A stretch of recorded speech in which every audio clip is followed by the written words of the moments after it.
Hello, Chip. Good morning, Paul. How are you? Great. It's good to see you, my friend. I missed you this year. I miss You know, you as well. we've had a pretty good streak of seeing each other over the years. At least I saw you in Daytona. Hmm. So here, I want to start by just saying happy anniversary to you and your team. 30 years. Thank Uh, you. Thank you very and much. it April 8th, 1990. I think was the date that your cars first rolled under your team name, and Okay. I was there. Right. Right. And it was a big day for me because you were one of the first people I personally knew that had come up through the ranks and was doing this. And you kind of carried the Yeah, hopes of a lot of us, and that from a generation of people that were Formula Ford people and come up to Ford, Super V, et cetera. You went sure. forward and did that. It was an interesting transition. You were quite a racing driver in the beginning, very competitive driver. And I want to Thank talk about the racer mindset a little bit before we talk about your team and the you. accomplishments of the team. With you, you're a racer, pure and simple.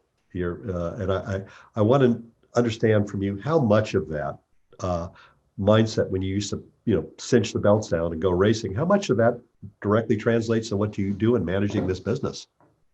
Well, I think quite a lot of it translates. I mean, I think it's we see it in all forms of sport where uh, ownership of a sports franchise, whether it's auto racing or football or baseball, any sport really.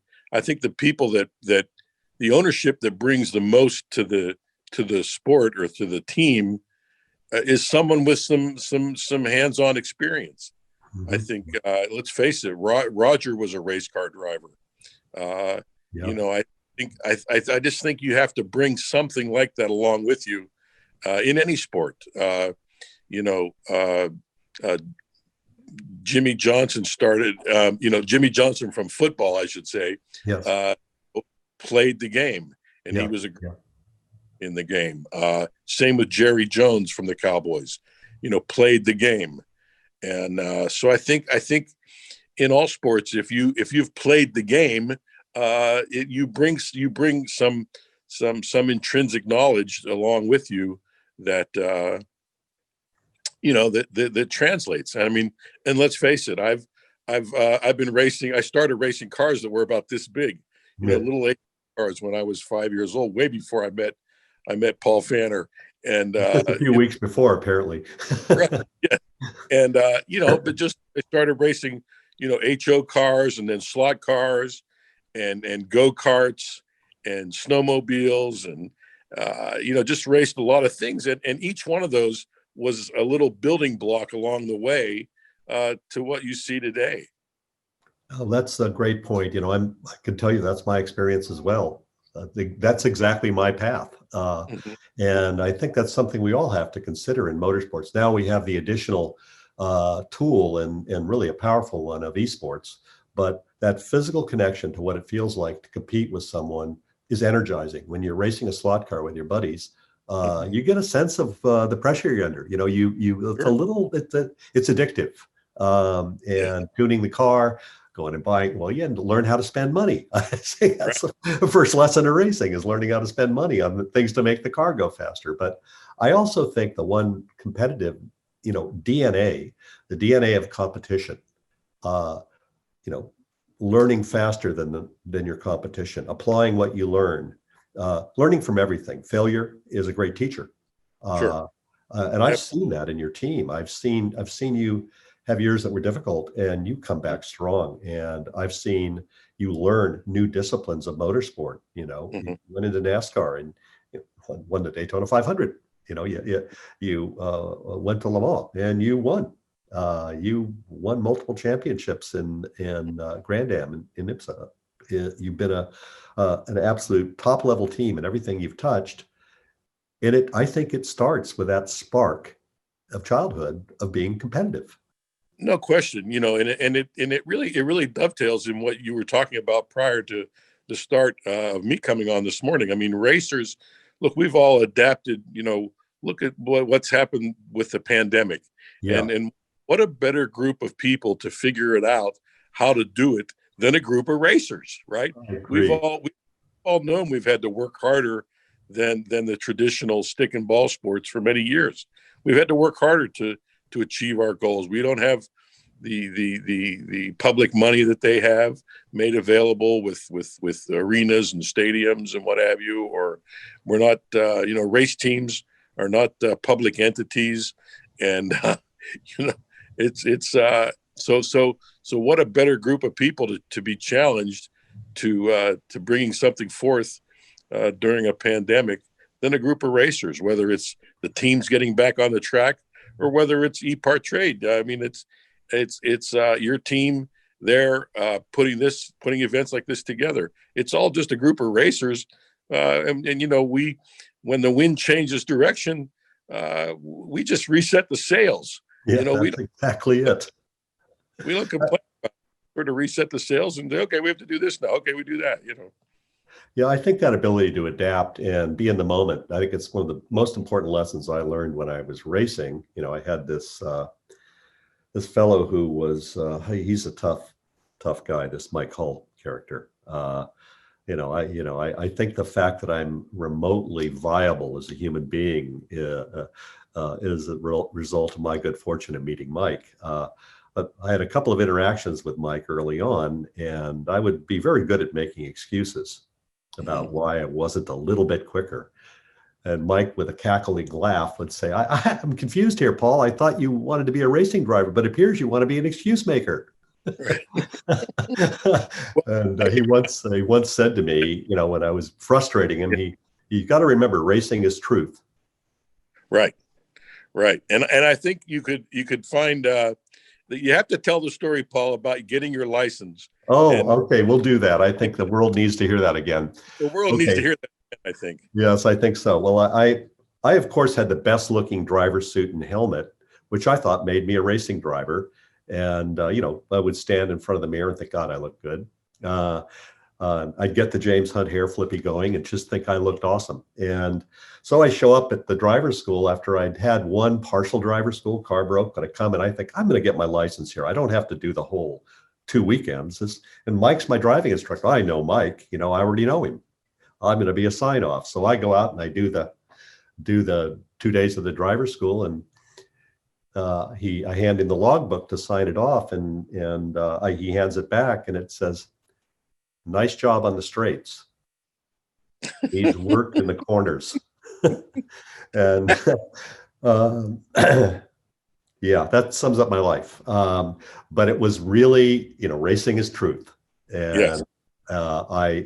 I didn't escape from that. I actually realized, okay, I'm going to have to pick it up. I'm going to have to, and I did. And Mike helped me along the way, believed in me and helped me get in better cars and better situations and made me competitive.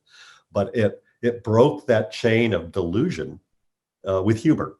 And I had to apply myself to match the effort he was putting in. And then you start to realize you have teammates that everyone has to pull their weight. Everyone contributes. And that's the way Mike ran it. And Chip, I know that's been a big part of your success. And no question, Mike's a big part of our success. And I think one of Mike's famous lines for years is, hey, let's just try to do the best job we can today. Exactly. And I think that's a great start for anybody in the sport, or anybody that's been in the sport or coming into the sport. Hey, let's just try to do the best job we can today. And if you do that every day, you'll be fine in the long term. You sure will. And I think that's a great approach to life, because sometimes you don't have the winning ingredients in your mix of tools, but you can still win if you do the best job. Other people may fail, circumstances may change, the wind may change, and it may favor you. If you're doing your best job, you get the best result, and you stay focused on what you can do that day. And I think that's the hallmark of your team, Chip. I see over and over and over, just when you're down, you dig out of it. When you're behind in points, you dig out of it. When you have these, amazingly determined people in your team across the full spectrum of what you do. And I want to talk for a moment about the full spectrum of what you do. Your team has 4 Indy 500 victories. And I think one of the most pivotal was the one Pablo Montoya victory in 2000. Yeah, that was a big deal because to me that was the beginning of getting away from the civil war between the two families of IndyCar. There shouldn't be two families. There's one family. We're one culture, and it took a while for it to heal. And in the year it healed, ironically, Scott Dixon won for you again in 2008, and Dario won too in 2010 and 2012. And let's talk about Dixon for a minute. First, you have 13 championships now in the IndyCar series. But Scott is now among the true legends and the greatest drivers that have ever driven in the more than 100-year history of championship car racing. He's, AJ Foyt has 7 championships, but I will put an asterisk against the 7th. It's the USAC championship with relatively weak competition. And AJ is my hero too, but he's up there on the top pedestal with perhaps the greatest, Mario Andretti and AJ Foyt. Sure. Did you ever think you'd be part of that? No. I mean, let's be honest. I mean, I think, if I would ever told somebody that was my goal, I think I would have been laughed out of the sport, and it goes back to just, again, just trying to do the best job we can every day. And, we still have things we want to do. And, it helps. We dance around in all of our discussions so far, Paul, we dance around it. The fact of the matter is this business is about people. Okay. It's about great people. And I've been blessed to have some of the greatest people in the sport being a part of my team, whether it was drivers, managers, mechanics, engineers. There's a litany of people that are maybe no longer with this team that still have their fingerprints on the team. Yeah. People like Tom Anderson, people like Mo Nunn. The list goes on and on of people who've contributed and been a part of this over the years. Partners that we've had along the way, who's, I don't need to mention their names, but they know who they are. People know who they are. The people, for so many years, the guys that ran Target were a big team for many years. So it comes back to people, and whether you're sweeping the floor or driving the car. I mean, it takes a team of people who are willing to put their personal goals aside and either that or align their personal goals with the goal of the team, and to make those team goals more important than maybe their personal goals. And been blessed over the years to have great people. And stability as well. I have to point that out. I've been really amazed at the stability and consistency that your team has had. And, in watching your team is a calm team. It runs with a calm confidence when I'm around it. It's very impressive. And Thank you. I have to say too, the one thing that I've noticed is that you hustle. I think we spoke briefly this week, and before we go over the rest of the areas you're involved with, I was particularly excited about you bringing Jimmy Johnson into your team. I'm a huge Jimmy Johnson fan. Back in the No Fear days, we raced in the parking lot together in the go-karts with the Simo brothers and Paul Tracy and Robbie Gordon. And by the way, he was an ass kicker even then. But I think he's just a great champion. And I look at the sponsorships that have been raised for this effort when Tony Kanaan's going to be racing in the Indy 500 for you. I think another great talent, another, pure racer. And the hustle, you bringing Carvana is coming in, and which is terrific for our sport. And American Legion, which I don't think many of us saw that one coming. How did that happen? Yeah, just, it's a veterans organization. We've all heard of the American Legion for many years, and maybe we really didn't know what it was. Well, race fans are going to learn all about it now. It's a veterans organization that promotes and veteran affairs and veteran involvement. And I think you're going to see they're looking actually to keep interest in the American Legion and get the younger people to understand what veterans are all about, and you're going to see that participation in motorsports now. So I think right, American Legion, you wouldn't think was a company that was on the tip of your tongue going to be coming into motorsports or even should be in motorsports. But I think you're going to see how a program can really work with such a fine organization. And I read they're an associate sponsor for the year, but the primary sponsor on Tony's effort at the Indy 500, which, my God, that's the perfect alignment for the American Legion to be racing on Memorial Day weekend.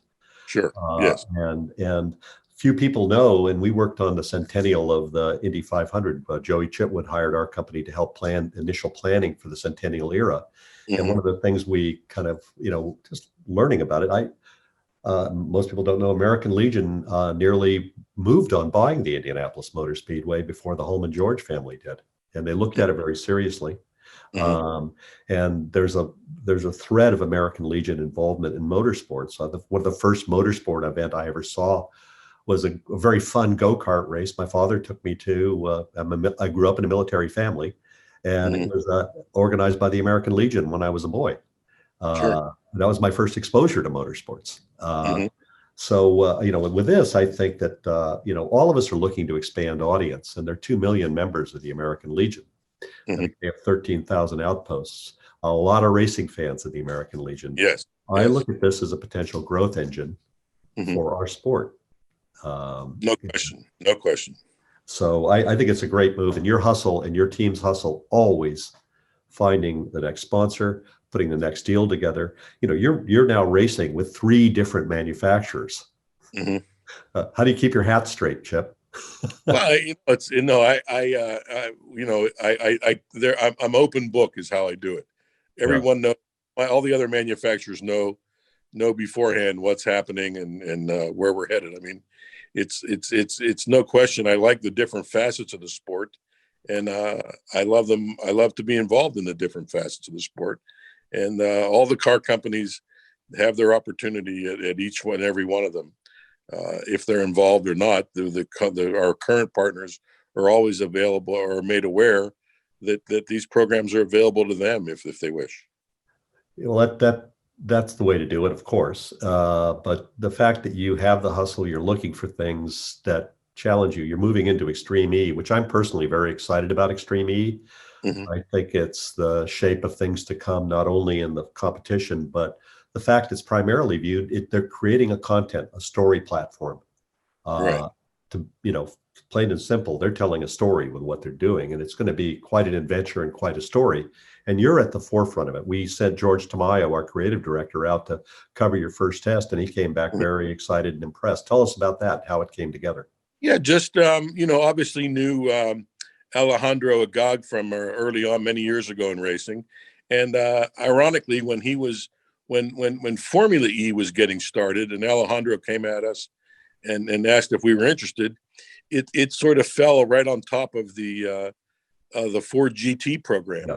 Yeah. And we had to really decide. We weren't in a position to do both at that time. So we said, hey, we have this other opportunity. Maybe we need to take that opportunity as opposed to getting involved in Formula E. So we missed that round of an involvement. And so when they came back now with Extreme E, we were all ears on the front end and wanted to try to figure out some way to get involved. Well, it's you're always you're one of the first of the future on so many things, and you do have a vision for the future.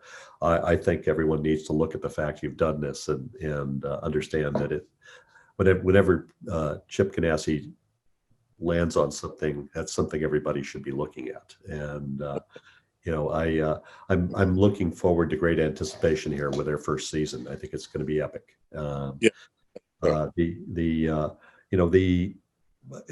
You're known for the IndyCar team. That was your passion. You drove IndyCars. I want to talk about that a little bit before we talk about the other categories. You raced in Indianapolis 500 in the kart IndyCar series. coming up from Formula Ford and Super V, what was that like for you to get there and be, qualify for the Indianapolis 500? Be young Chip Ganassi and walk me and the audience through that. They were heady times, I can tell you. I mean, like you say, Formula Ford, I was at the runoffs in 1980, 1981, raced Super V, acquired a Ralt RT5 from Rod Campbell, and the driver he was working with in Canada, that they were trying to put a team together. They didn't get it, so I ended up buying that from Ron Toronek, and got started, in 1980 and 81 in the Super V series against Al Unser Jr. and Pete Halsmer at the time, and Price Cobb and Gary Atwood. Gary Atwood. Anyway, well, I forget Atwood's first. Greg Atwood. Thank you, yes. Greg Atwood. And it was a great competitive series that year with Gallus. Having a couple cars with Al Jr. And we got to Michigan. I had a big accident there in the Super V, and wasn't my only big accident in Michigan. Later you got a really big accident in Michigan. Right. I was scared to death when that one happened. Right, but one was quite frantic as well in the Super V. And anyway, ended up finishing third in this series, I think, that year. Or I was third in this when I had to drop out of the last two races, I think, because I didn't have a car, and I really thought that was the end of my career. And then actually was given an opportunity by Lee Brayton and Scott Brayton, and Scott's father Lee had an extra car, and I knew them from racing Formula Fords, and they said, "Hey Chip, come to Phoenix and try to qualify our second car in the IndyCar race." And it was a PC6 at the time. My first IndyCar race was in October of 1981. And I went to Phoenix and tried to qualify and blew the engine up in qualifying. And there was a guy named Jim Wright was the engine guy, and we were running fast enough to be in the race, but it was for not to happen. And so that was, again, I thought that was the end of my career there, sort of the end of my driving career. And ran into a guy by the name of Ralph Salvino from STP. Yeah. And Ralph, I found out later, grew up in the same town I did, in just outside of Pittsburgh, and he was Andy Granatelli's right hand man at STP, and Ralph said, "Hey, we have to keep guys like you in racing," and really Ralph was a pivotal part of my career. Very at the right moment, he put me in contact with a guy named Jack Rhodes, because a driver by the name of Gordon Smiley had stepped out of Jack Rhodes's Indy car and went to drive for Bob Fletcher. And so there was an open seat at Jack Rhodes' team, and they needed a transporter, which I had a transporter. I had a dually and a chaparral trailer. And I sold all my equipment that I'd left over from my racing career at that time. I think I cobbled together $50,000. And I said, "Look, I have a dually and a chaparral. I have $50,000. Is all I have to my name in racing." I said, "I'm happy to donate that towards the team to get something started here." And sure enough, I think I drove 9 races in kart that year, and was fastest rookie at Indianapolis. I graduated from Duquesne University. I qualified for the Indy 500, and I turned 23 years old, all in about a 10-day period there. So it was pretty heady times.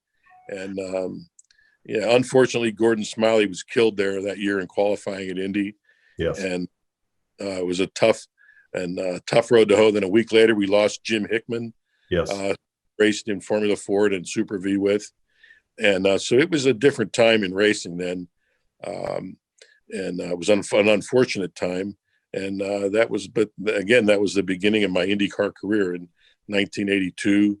And then 83 drove for Patrick, 83 and 84. 85, I drove about 5 or 6 races for AJ Foyt. Yeah. And then it came back with the Machinist Union. The guy named Andy Kenopensky was a great guy. Yeah. And that was pretty much my IndyCar career there.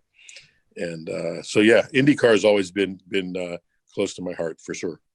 Well, yes. And I got to tell you, I was so proud of you being there at the time. You represented us, this generation of people that come up, and we had Danny Sullivan, who was a Formula Ford Sure. guy. Gordon, of course, Smiley, who I was deeply saddened by his loss. But we had this kind of wave of people of a certain age, certain background coming through the sport, and Mike was marching up the ranks as well. He'd been had been a really competitive Formula Ford racer, but he was going into team management.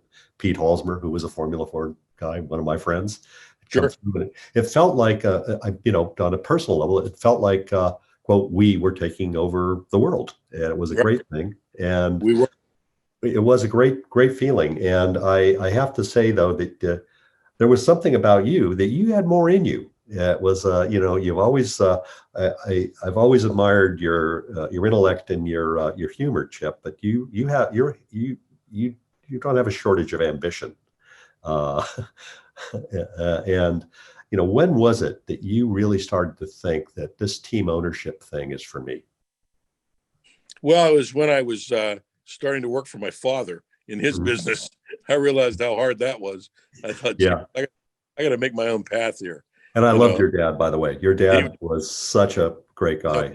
No question. But, he was in the sand and gravel business and quarry business in Pittsburgh. And it was, we basically made big rocks into little rocks. And it was a tough business. And, I think I realized that working with my father and working for my father were two different things. And I wanted to work with him. He wanted me to work for him. So I needed to forge my own path. I think that's where the hustle. Is that where the hustle came from? That's where the hustle came from, man. I wanted to hustle my way away from that. So I needed to start at something else. Yes.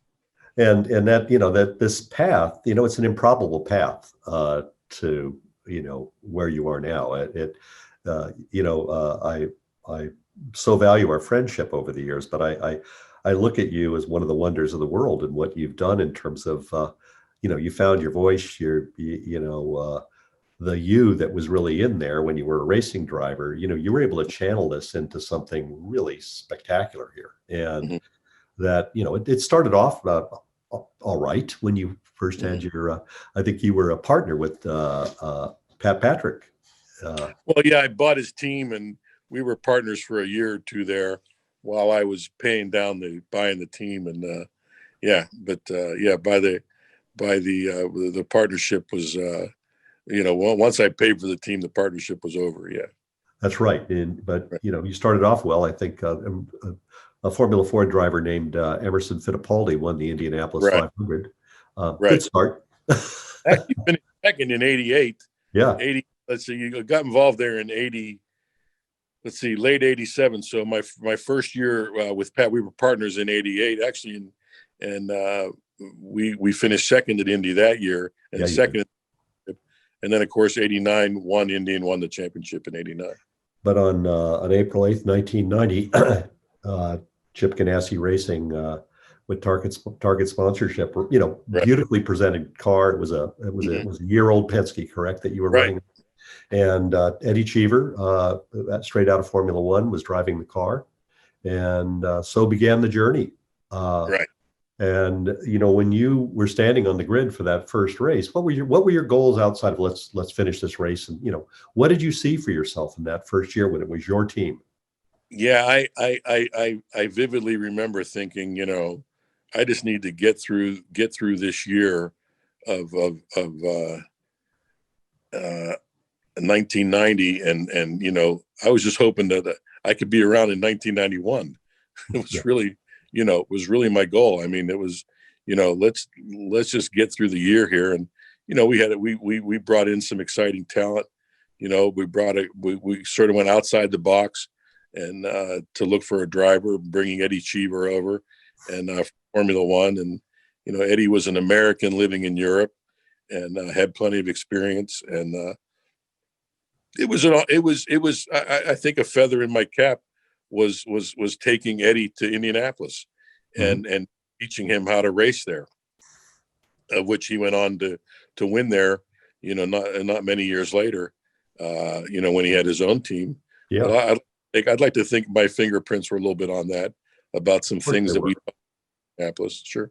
Yeah, and I think the thing I remember too is that your team looked completely professional at a top level when you showed up as your own team from the beginning. Mhm. Mhm. Yeah. There was an attention to the presentation of the team. It reminded me of another team that I've worked Well, with. it's obvious that Roger's the high water mark, and he set the bar, Yeah. and so we all knew what we had to do. And it's easy to look at a team and you can count how many transporters and cars they have and people they have running around. It's pretty easy to see what your competition looks like if you just pay attention a little bit. And there's no question that because of Roger, Chip Ganassi exists today. I mean, it was he made it plausible to have a racing car business that was once a sport of kings. I would suggest, or to being a viable business. Roger was a big part of that, certainly in IndyCar racing, and look at obviously what he's done since then as well, and now becoming the steward of the sport, which I don't think we could have anybody better.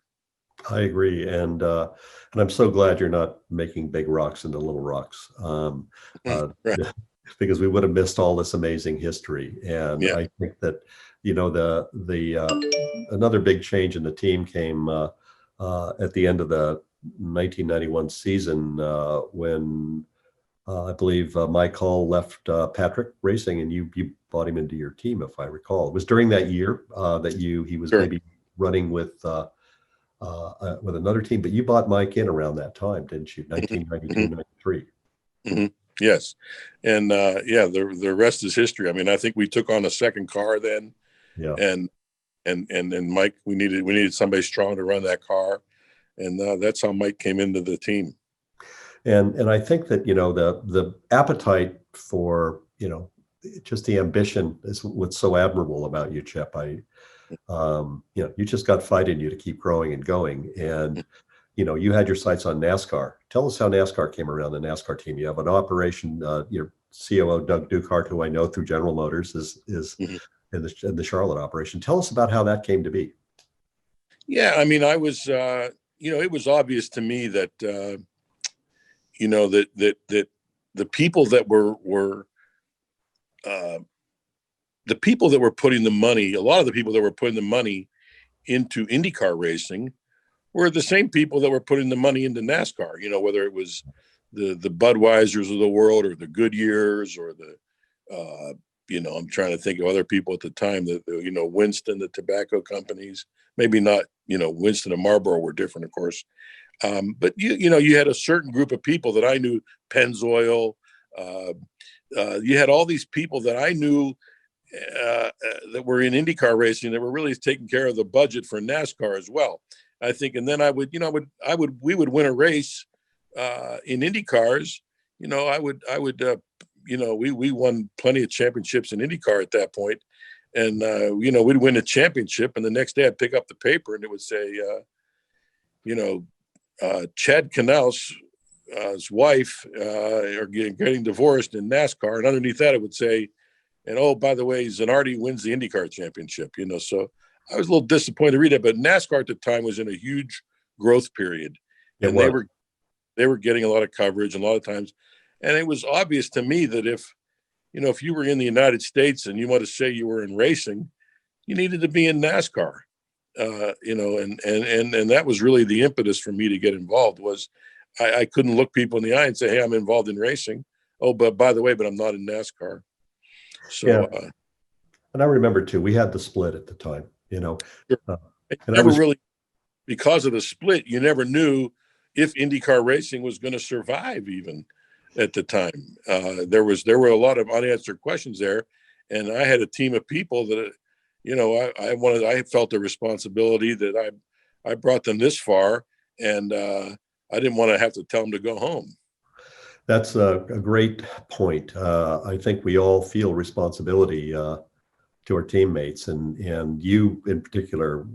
We had a lot of talks during that time. Both of us, Sure.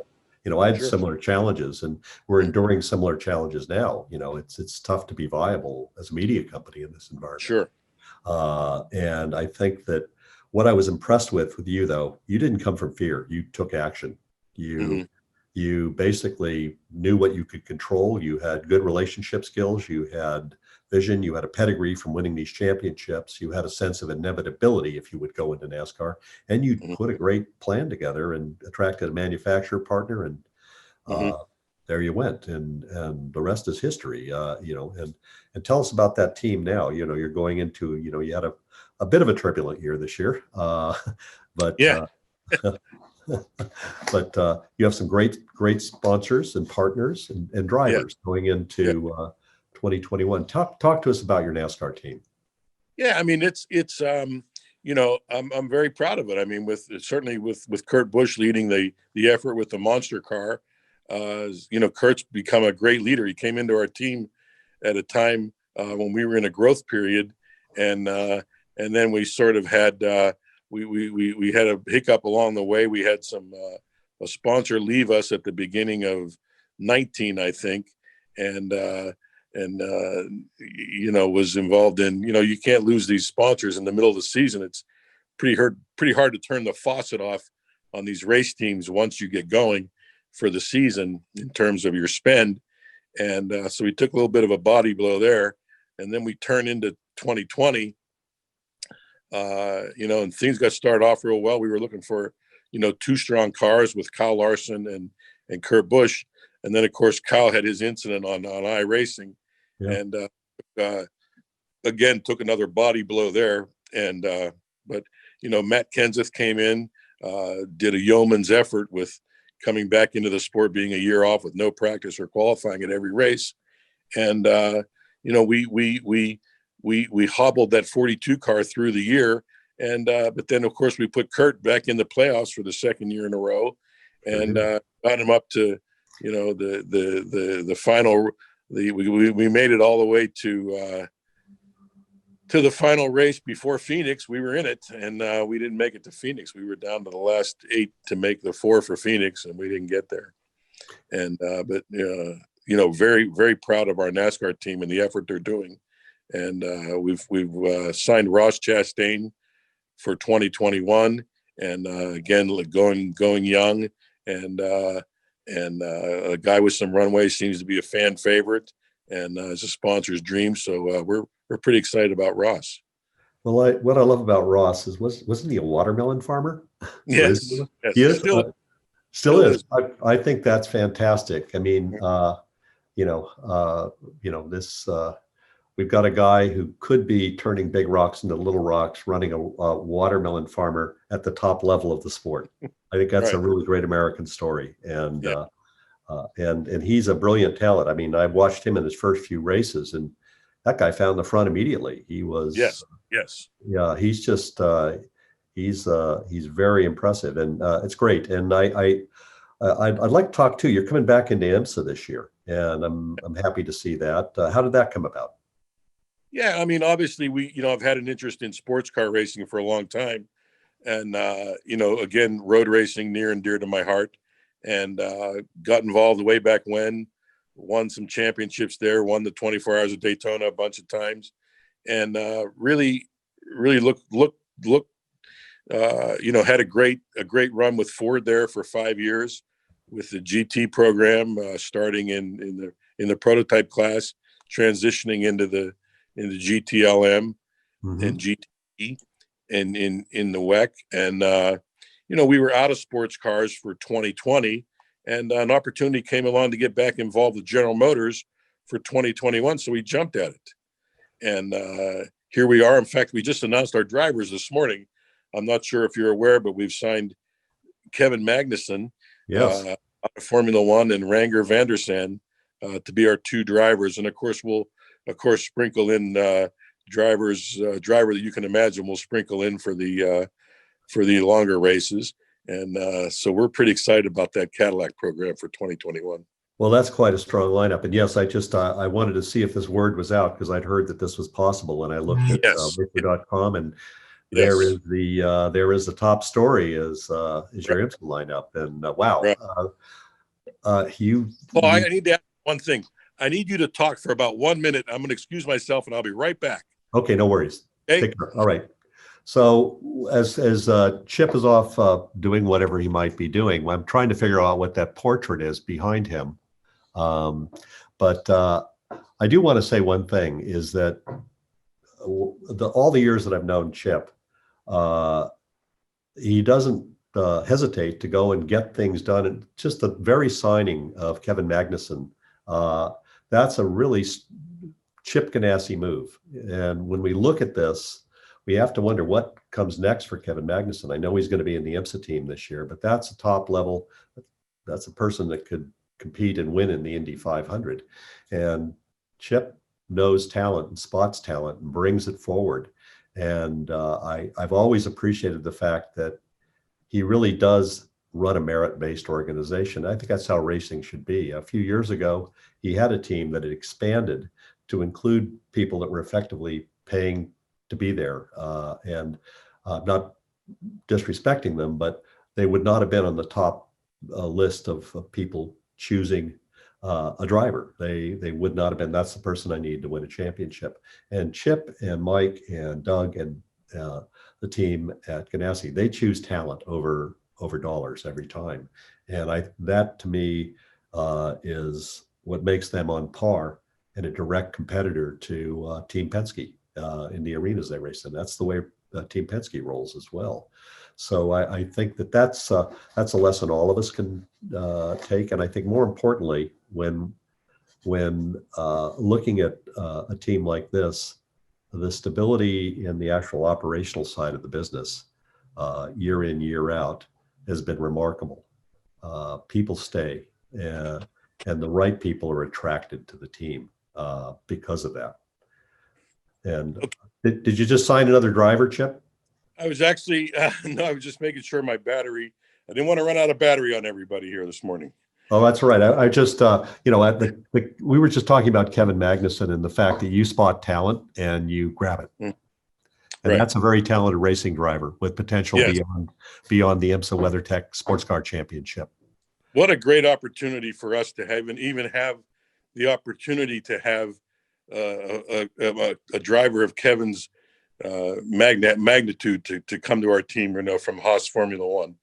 What a great opportunity it is for American motorsports fans. What a great opportunity for our team, for Cadillac. What a great obviously Kevin's family having a history in IMSA, his father a great driver. So I think all those things combined, Kevin's pretty excited, I can tell you. Yes, and I remember, if I recall, his father raced briefly in champ cars back in the 96 season. Yes. But the thing I was talking about when you were gone fixing your battery and your pit stop was the fact you have great continuity in your team. Your team is entirely merit-based. There was a period of time where there were drivers with money coming to the team, and they were good drivers, but I don't believe they were the people you would say, this person's going to win the championship for me. Mm-hmm. You're back to having drivers that are there primarily, they're there because of merit and talent and potential to win at the top level. And that's the basic ethos of your team. And is that the way you roll from here on out? Yeah, I mean, it's you have changing metrics in the business from time to time, and you have to roll with those, I think. But at the end of the day, Mo Nunn said, you have to take the best driver available at the time for the task. And I'll never forget Morris saying that to us. When it came to, you had an open spot for drivers in a team, you have to take, when you have an open spot, you say, okay, who's the best driver available? And then that's what you go with. Well, I have to say, you have had an amazing string of best drivers available. Your eye for talent is obvious. And you've really fulfilled the dreams of many of these racers by giving them the opportunity to do what they were born to do, and that is to win. And you're famously quoted saying, "I like winners." Right. I do too, and you are a winner, sir. I've got to say that's the thing that you define it. Thanks, Paul. I appreciate that. And as we get close to closing this out today, I think that you've accomplished so much. And again, I remember young Chip Ganassi, my one of my best friends in the world, it was your PR guy, David Phillips. Mm-hmm. So Sure. I got to see young Chip Ganassi back in the day. And it is hard to reconcile what you've become. I got to say that, but people might say that about me. But Sure. what is your advice to a young person coming into racing now that wants to be part of the sport? What would you tell them? Oh, that's a good question. I think, what would I tell them? I would tell them that there's to become yourself, don't become another person or another team it's okay to emulate other teams and other people, but become your own person and your own team. Number one, there's no defined way to get here. I remember meeting plenty of drivers as I was coming up that had their background could not be more dissimilar than mine, and yet they were making it to the same levels of racing I was. So don't if you're a young driver, don't think there's only one cookie cutter way to get there. The one way to get there is to win. Okay, just win in whatever you're in. Work hard not to get in bad equipment. But if you happen to be in bad equipment, don't think your career is over, because people that know racing don't look at the equipment as much as they do the driver talent. So it's okay to be in maybe not so superior equipment, because people like myself can see that and know that we know what these kids are driving today at different levels. I mean, I'm obviously not as good as I used to be at it, but but I can, we do keep an eye on younger people coming along, and it's important to understand what they're driving, who they're driving against, what race circuits they're at, what situation are they in, where are they at their station in life, how much are they committed. All these sort of things add up. There's not really, I've seen plenty of drivers that do nothing but win, but they can't get out of their own way when it comes to moving into the next class or Yeah. moving up. And when you're in racing and you're striving to be at the top, don't get bogged down in one class of racing. We've all seen so many people develop bad habits in a particular class that don't translate when you go to the next class up of racing. And you see a driver be a world beater in one class and move up to the next class and can't find his way for whatever reason. And it's because a lot of times they developed some bad habits in the last class. I think when you're coming up as a young driver, you need to focus on what in the particular class you're in. What are the important things? Is it a class that's based on engine? Is it based on chassis? Is it based on car setup? Is it what's the variable in that class that separates the drivers? And whatever that is, you have to adapt to it quickly. But don't rely on that to go into the next. When you get to the next level, you have to understand what are the nuances at that level, and they could be completely different from the previous one. And so be aware of things like that. I think that was key to my development, I remember. And I think it's somewhat that way today. And who you're racing against is so important these days. Yes. We've seen young men, win races, in particular classes, whether it's stock cars, formula cars, sports cars. And, some are racing against the best in the world, and others are racing against the best in Allegheny County, and you want to put yourself against the best in the world if you want to be measured against them. Well, that's great advice, Chip. And we had an ad that we created for No Fear. The rivals you choose define you. Right. Right. And No, and I think Motor- another motor- Mike Hollism. Yeah. motorsports is global, and so Yeah. you have to put yourself on a global scale, because if you're gonna race in the United States, people are coming in from all over the world. Okay, maybe not it, but they're coming in from all over the world. They're coming in from a large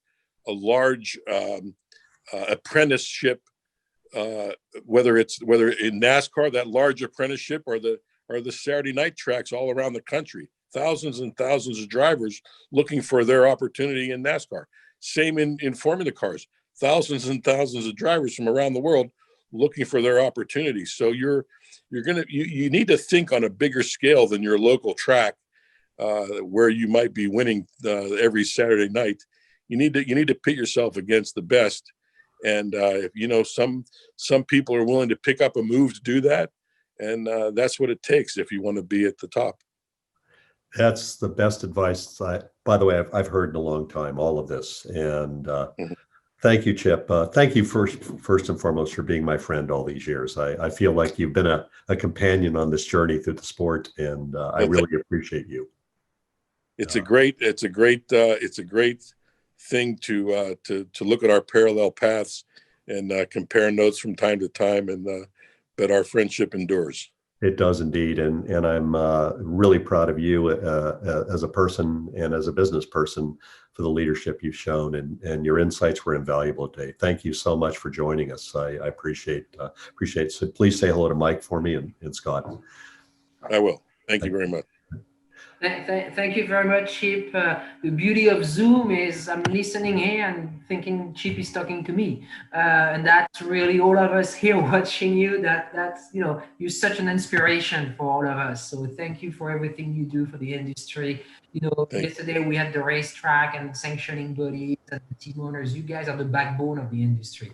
You're the one out there. We're waiting for you to get on the track and compete, so the industry can get to life and come up with ideas and products and solution and ingenuity. But you are the backbone of it. So thank you for everything you do. Registering on ePartrade is easy. Fill out your name, email, phone number, and create a secure password. Next, select your business type. Choose supplier if you're looking to display products or services and connect with buyers. Choose racing business if you're looking to find new parts and connect with suppliers. Choose race team if you own or are a member of a professional racing team. Begin typing your company name. We most likely already have your company in our database, which you can select from the drop-down. Then, enter your job title. Choose Claim Company if you'll be editing your company profile. Other members of your company can choose Join Company if they'd like to use ePartrade as well. You can view and agree to our terms of use here. If you'd like to receive our weekly newsletter, choose Accept. Click Register Now, and your registration will be submitted for approval. You'll need to confirm your email once it goes through. To keep our platform industry only, you'll be approved shortly after. If we require additional proof of business, we'll reach out. Welcome to ePartrade.